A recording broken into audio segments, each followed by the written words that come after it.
Hey guys, welcome to the Comp 6 rubric video. What? Um, so as I mentioned in the guided zero draft video, we're starting to write our own arguments now. Unit 4 is the big shift where we get to write our own and use what we learned in the previous units to be stronger writers. So our first piece of writing that's our own argument deals with an argument of definition. I better change this to match what you read in chapter 9 of Everything's an Argument. You read about friends and about privilege.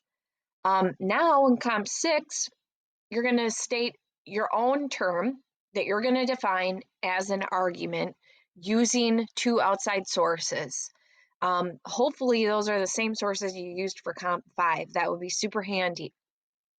These might also be good examples of how to write an essay of definition yourself. Select a format that best fits your purpose. You read about Toulmin, the classical structure, which is the one I highlighted in the PowerPoint, or any other way that you want to order your paragraphs. Regardless of your format, the main thing is we cover the components of argument: claim, reasons, warrants.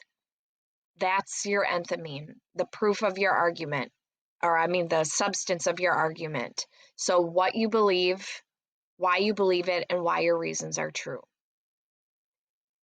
Then cover background, evidence, anticipated counter-arguments, and your rebuttals. All of that was covered in the zero draft slideshow. So hopefully if you did the zero draft slideshow, you're good to go. Throughout your paper, demonstrate your authority by using and integrating your sources and document them on a works cited page. I'll try to post a works cited simplified page for you, but it's also in our style sheet that we used at the beginning of the year. Here, I would love for you to strive to be original and creative. If we're honest, rhetorical analysis is not the most exciting thing in the world to write about and think about. So I would love for you to be creative in these and hopefully have a little fun with them if your topic fits with having fun. It would be great too if you could address it to an authentic audience, like a real group of people, or even a person who you're struggling with when it comes to this term. Think about a real person or group that you want to address. And so our big question for this paper is, what is your definition of your term, and why does your definition matter? What evidence supports your definition, and how do other people define this term? Why are they incorrect? 3 to 5 pages, Times New Roman, double-spaced. And if you're worried about length, don't be.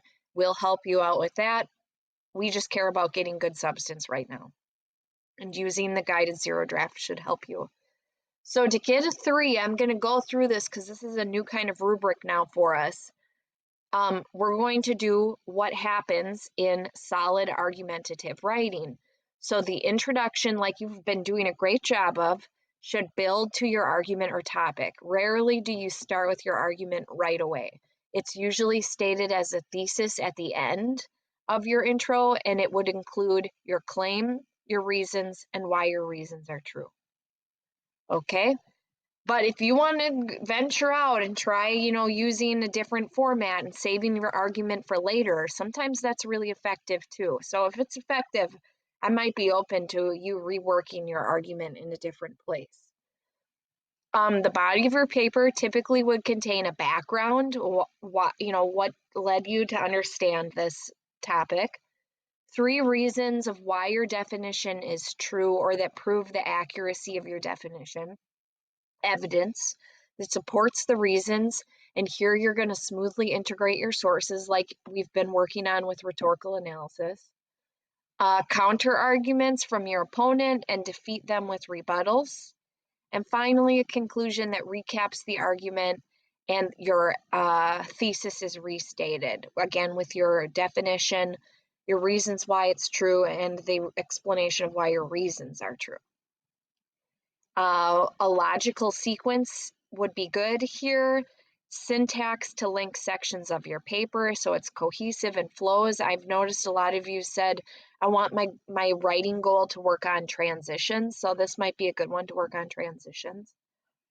Now I would love to see you use your own rhetorical strategies. So somebody could analyze you if they thought that, that might be a fun little hobby. That could also be your 4.0, where you analyze the strategies you used, or you could group up with a partner and do that for each other. And finally, it's proofread and polished. We'll do grammar 6, which you can review that when we go through it. And ideally, like always, you're thinking of a goal of something specific that you want to be working on. So that's it for Comp 6. And then I am going to post a couple samples.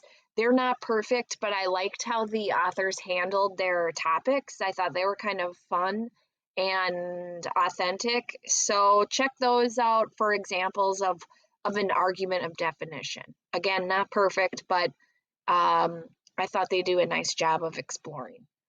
All right, you give that a whirl and let me know if you have any questions.